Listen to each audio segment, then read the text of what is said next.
Hi everybody, my name is Gary Cooper. I'd like to welcome you to another page out of my fishing diary. Now today what we're going to do is we are going to go into the Skeena River system. Now the Skeena River system is in central BC, and there's, if you're fishing with the guides up there, there's just hundreds of different spots that can take you fishing right from the major Skeena River to a lot of tributaries, and also some other rivers that flow in from the north, etc., etc., etc. So I mean, it's a great recreational fishing spot, probably one of the best recreational fishing spots in the world, especially if you like to fish off the salt. In other words, fish the rivers and the lakes. Now, what we're going to do today is we're going to go up to a lodge up there, and we're going to go by jet boat, and we're going to head up one of these streams, and we're going to fly fish for migrating coho, that are migrating up the river to spawn.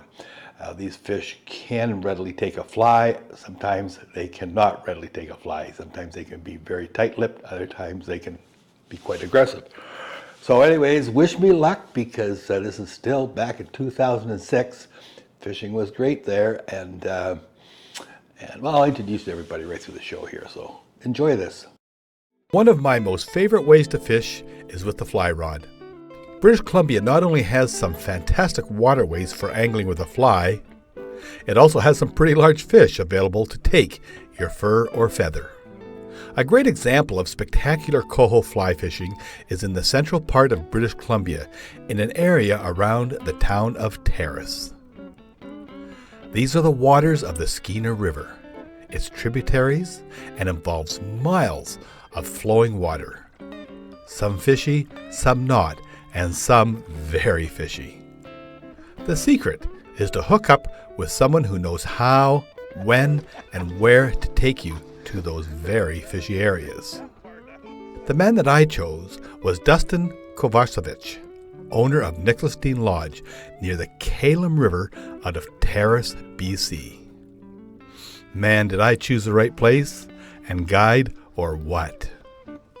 We're just going to rig up the end of Gary's line here. I'm going to put a little loop kind of system on here. This is a field loop. I can do fancier ones back at home, but it's very easy, very, very basic. I'm going to put this in here, like that. I'm just going to make a little nail knot there. You can do this without the tool too, but it's much easier with the tool. I'm going to take this. This is a little bit of 25-pound line. Wrap it around 5 or 6 times here. Make sure the wrap's going nice and even. Don't overcross themselves. I'm going to put this underneath, back through, pull her tight. I'm going to slip this off, and cinch it down on both sides at the same time. Just going to even up the knot a little bit. I want this loop to be a fair bit smaller so it doesn't hinge so much. So I'm going to pull some of the line through. I like my loops to be pretty close to the minimum size that you need to get the sink tip to flow through there. So we're going to do this, just like that, tighten it up a bit, even it off a bit. There we go, there's a field loop. So if you ever break your loop on your fly line, you can fix her up real quick. So I'm just going to trim this off. Make sure you throw the tag ends of your line in your boat or your vest or something so you don't leave them out in the river. And I'm just going to trim this off over here. And we're good to go. I'm just going to rig Gary's sink tip up here, and then we'll get him out fishing. What happened is Dustin took one look at mine, and he said, "Gary, I'm going to change that right now." And that's a good thing. What we're trying to do here is just make it so over the day we're probably going to use different weights of sink tips. And some places we want it to sink down a little heavier in deeper water. And other places we might even use a dry line and a long leader and fish for coho that might only be in 2 or 3 feet deep water. I was Dustin here, and we're up at Nicholas Dean Lodge, which is near the Kalem River, up in Terrace in central British Columbia. And he's got me on a river right now. I don't know what the name of the river is. I guess we don't need to know what the river is, because there's so many river systems up here, and each river system is different. And as you notice, it's kind of a wet, rainy fall day. We're at the end of October, and Dustin's decided that this particular river here will have the right flow, the right color, as well as hopefully our target fish, which are late season coho.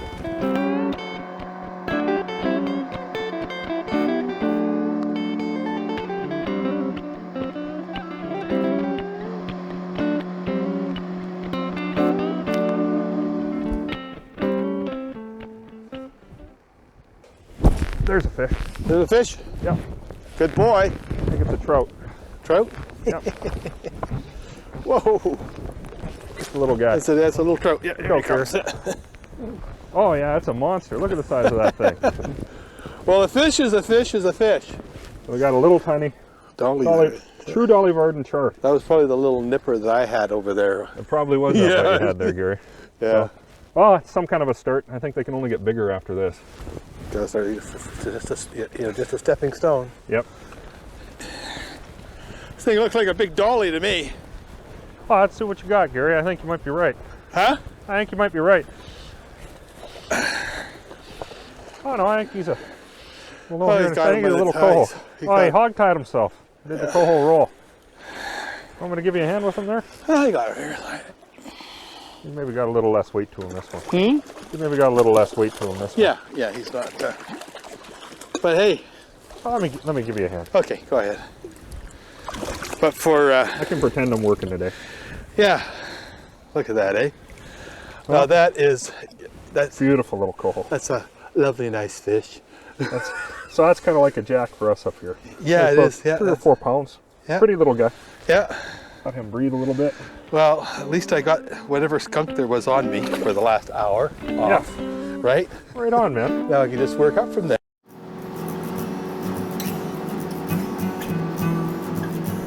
Well, took a little while this morning, but got some love in the water, I wanted man. to save that part for you. I thought thank I'd you. go to the head and work down. I thought I'd cork you. He's got a little color to him, but he's still a pretty nice fish, man. A little dark, but big. He's got a good-sized male coho. He's a little colored up, but he still gave a good account of himself. Had to do a little searching this morning, but we found some fish. We saw some fresher ones around too. Hopefully we'll get into them as well. We'll get him in here. That's it. He should be good there. Whoa! Come on back, little buddy. Come on back. I know you're done. Big old male coho. Nice fish there, buddy. Big hook jaw sucker. What a beautiful day, though. Look at the mountains. Look at the trees. Oh, wow. Look at that. That's a good sized coho, eh? That is a big coho. Look at that. Whoa. That's not an abnormal fish for here, Gary. No. Look at the size of that fish, eh? Look at that there. Here, I'm going to get a picture of you, Dustin, with that. Do you mind? No problem. Just keep the water here for a second. I just got Probably an honest 15-pounder. But still, we have to. Big, thick coho. He's probably been in the river for about a week. Here, you got to have him a little closer to you, buddy. Okay. I want to get a picture of you. Oh, you want a picture of me? Here, I'll lift him up for a half second here for you, Gary. Okay. Tell me when you're ready, my friend. I'm ready. Okay. That's a big male coho. Perfect. That is a perfect picture, too. This should be okay. There you go. Oh, yeah. He's happy. Good luck, buddy. Okay, I'm looking to exactly where he goes.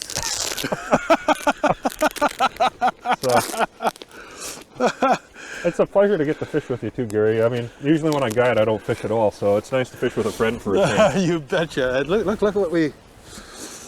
There's the... Maybe you can explain that fly a little bit. Just. I call this one the coho flasher, or the terrace flasher. So we're going to start in with this. And one thing to keep in mind with coho flies is it's nice to have lots of movement to them, and quite often I'll weight the heads of them so that they bob and wiggle through the water. It seems that coho really, really like this, and you got to give it a kind of a jerky, twitchy retrieve. But let's start the fly, and what we're going to do first is we're going to wrap some thread around the shank of the hook, just like this. And form it up here. I'm going to trim it off neat. One of my favorite colors for coho is chartreuse. And we have a little bit of chartreuse marabou. I'm going to pull a little bit off the back here and trim it off just a little bit. and tie it in for a tail on the fly. And I'm going to take a little more from the other side too, because I don't need quite this much for later on with the fly. There we go here. Trim this off just a little bit too, and lash it in down to the back there. Now the next thing we're going to do is we're going to add some silver Palmer chenille to this fly. And it's a real nice bright wiggly material, excellent for coho flies. So I'm just going to lash this down right here and put this in right here. And we're going to wrap it forward here in a minute. Myself and one of the other guys who's a good friend of mine who also does a little bit guiding for me, Sky Richard, we spent a lot of time working on developing coho flies. And these are kind of copies of some of the Alaskan stuff, like the Karlik flash fly. We added a little bit of our own twist to it, made them maybe a little bigger, a little bit wigglier, and also put bead heads on the front of them to make them dive and wiggle better in the water. And man, they can be very, very effective. And to the point where there's some days where we'll actually catch more fish fly fishing than the guys out gear fishing, which for most guys who fly fish for salmon and steelhead don't happen very often usually. There we go right there. We're going to trim this off right here, nice and neat. And I'm going to lash it down a little bit better. So there's our Palmer chenille on there, nice and flashy. The next thing I'm going to do is I'm going to add a little marabou to the fly at the head here. And I'm going to hackle it. So I've folded it over at the top so that the stem doesn't break when I'm wrapping it. And I'm just going to tie it in here. And there we go. Now I'm going to grab by the stem and I'm going to wrap this around right here. And I'm going to pluck at the marabou a little bit. Just want to make sure that it doesn't get tangled and wrapped on itself. There it goes, just like this. Come around one more time, and then I'm going to tie this off. And just going to keep lashing it down here. Keep the stem in there nice and tight. And then I got a little bit of extra stem right here. I'll take my scissors. I'm going to trim it off just like this. As you can see, this fly's got lots of wiggle and motion in it. And for whatever reason, coho really, really like wiggle and motion. Another very favorite coho color for years with many fishermen is blue. We're going to add some blue siding on this fly. And I'm using some blue and goldish kind of flashabou. I'm just going to tie this in right over here. And then I'm going to trim it off nice and long. I want lots and lots of wiggle on this fly and lots of flash. I'm going to put a little bit on the other side too, if I can actually get the thread around it. Happens sometimes. Nobody's perfect. And then we'll take that to the back there. We'll trim that off right there. I'm just going to put that off to the side. Save that piece for another fly. I'm going to tie this down nice and tight, just so it all doesn't slide out of there. Flashabou does have a tendency to slide out of thread if you don't tie it down really, really tight. There we go. I'm going to throw in a couple half hitches. 1, 2. We're pretty much done there. I'm going to trim that off neat. I'm going to take a little bit of head cement here, and I'm going to put it on here. Now, there's lots of very effective fly colors for coho. My personal favorite is probably chartreuse, but also blues, purples, pinks, oranges. Pretty much anything that's got a fair bit of flashing and a wiggle lots. And feel free to mix the colors. I highly recommend mixing all those different colors with the chartreuse green. And you'll probably have some very effective flies. So there we go. There's the coho flash fly. Real quick jerks. Yeah, fish on. Oh yeah. Whoa! Whoa! Yo, baby, come on down. Fish on. Look at this fish here. It's a nice one. Look at this one. Whoa. Get a picture of you? Yeah, that's all right. Yeah. Okay, here, I'll give you a hand landing him. Oh, he's big, eh? He's a beauty. Yeah, come on over. I think he's bigger than the one I got. Yeah, there we go. Let me give you a little hand here. Fish is Gary. coming in here, Justin. Thanks a lot. You ran a long ways to help me here, buddy. I was going to have my cameraman... Let's try and have a look down in the tail up there. Whoa, easy does it there, big guy. Easy does it. Wow, that's a big coho, Gary. Isn't that lovely? Look at that thing. Look at that. Oh, wow. I got to get... You got that camera there? I do. We'll take a shot of you. Yeah, okay, you go right over there. I sure will.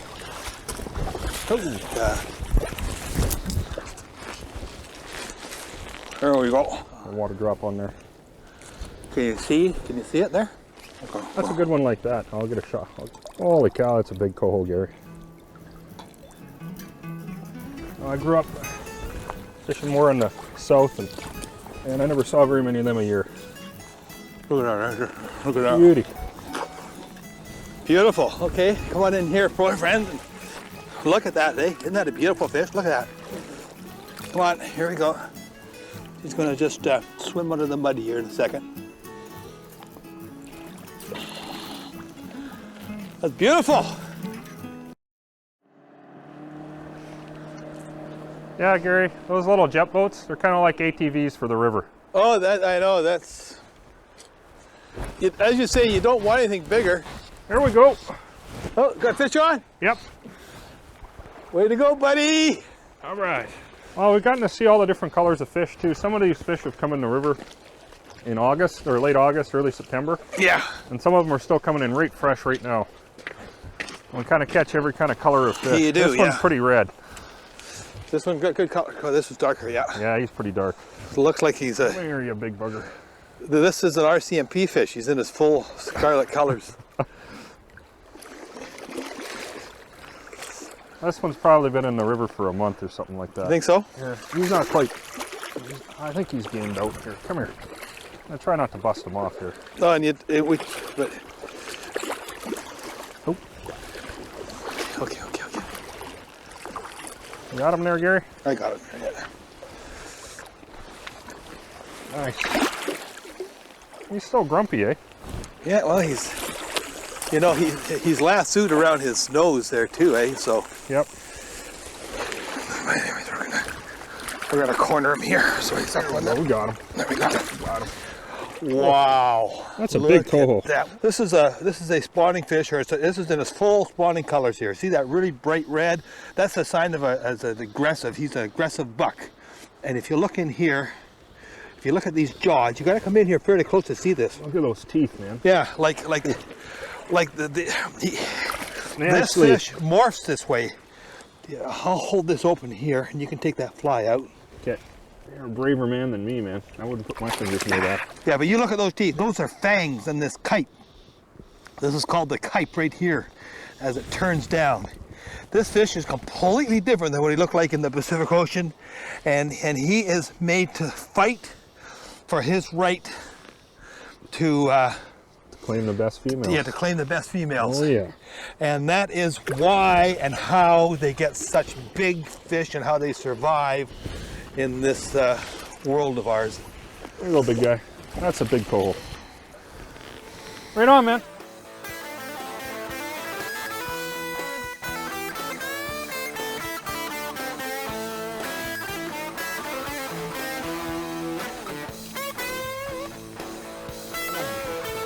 Oh, I got a small one here.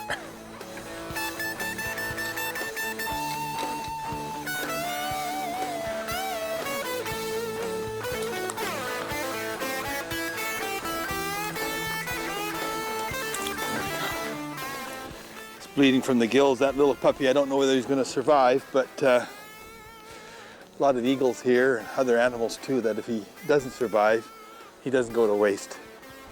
Come here, fish. Come on, little buddy. Get over here. Oh. If you want to, you can pick a scale off it. You can tell that the fish is less than 4 or 5 days out of the ocean. Yeah. Whoa.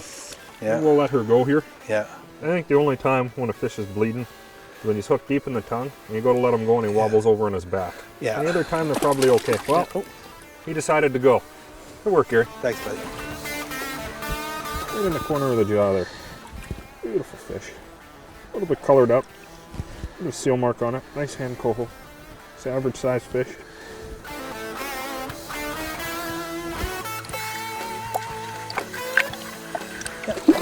Oh. There you go. Perfect, man. Perfect. That was awesome. Got another one. I know. You've had 3 while I've been setting up my rod out of the rod. Well, let me give you a hand with that, Gary. It's all done. It's all done. I'm ready to go. Did you put the fly in with a loop knot? No. Let's do that. Ah, got another nice fish on.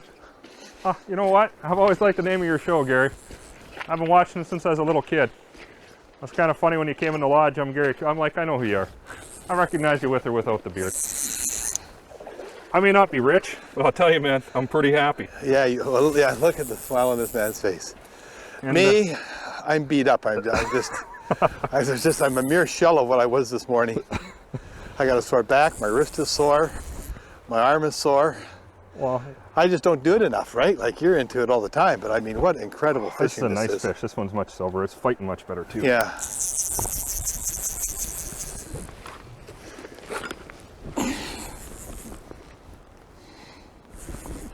Almost looks like he's lassoed.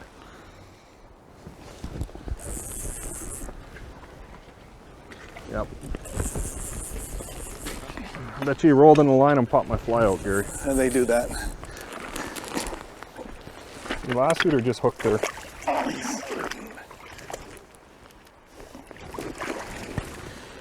There's a big hen fish. A little bit of color, but in pretty good shape still. Yeah. Oh, beautiful. We'll, I'm speechless. As only I can be, Dustin, up here on some river off the Skeena, yeah, way up on your jet boat. bouncing over the And gravel. after having a really good night's sleep and a good Yeah. breakfast and a good dinner last night too, that steak was actually really awesome. Oh. Let him go. Let him go. There you go, little girl. There he goes. Thanks a lot. You're welcome. You know, they always say that a picture is worth 1,000 words.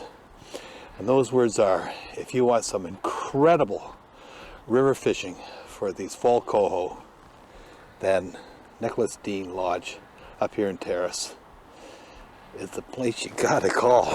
Thanks, Gary. Well, we've shown it, haven't we? Yeah, beautiful scenery, beautiful fish, You betcha. and some lovely BC fall weather. Yeah, and I'll tell you, you're going to meet some good friends because not only does Dustin is an owner as well as guide, but he has you got about half a dozen guides working Yeah, for you. they're all good local guys. And they're all good local guys, and they know what they're doing, and they're competitive, and they make sure that you get on to fish, whether you're fly fishing, gear fishing, it doesn't matter.